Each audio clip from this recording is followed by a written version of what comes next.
बहुत अरसा पहले किसी मुल्क पर एक बादशाह हुकूमत करता था।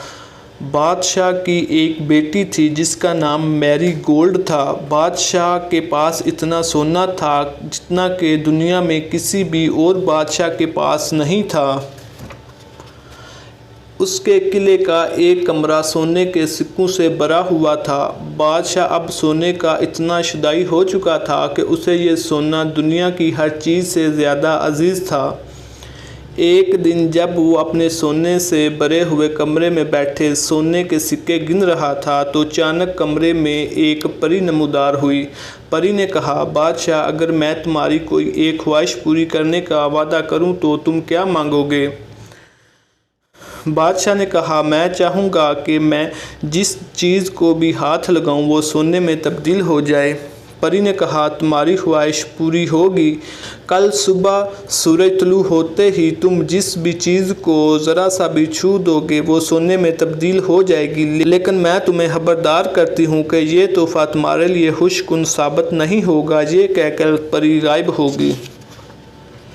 अगले दिन बादशाह सुबह सवेरे जाग गया। उसने परी का दिया हुआ तोहफ़ा आजमाने के लिए अपने पलंग को ज़रा सा छुआ। पलंग सोने का बन गया।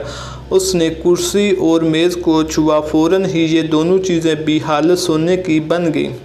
उसे मिलने वाला जादुई तोहफ़े ने हर चीज़ को दमकते हुए सुनहरी सोने में तब्दील कर दिया था। ये सब देखकर बादशाह खुशी से दीवाना होए जा रहा था। जल्द ही बादशाह को भूख सताने लगी और वो नाश्ते के लिए खाने की मेज़ पर आ गया। यूं ही इसने खाने को छुआ, तमाम खाना सोने में तब्दील हो गया। वो एक भी चीज़ ना खा सका। उसकी नन्ही बेटी बाग से भागती हुई अंदर दाखिल हुई। बादशाह ने उसका माथा चूमा तो एकदम से नन्ही बच्ची सोने के एक मुजस्समे में तब्दील होगी।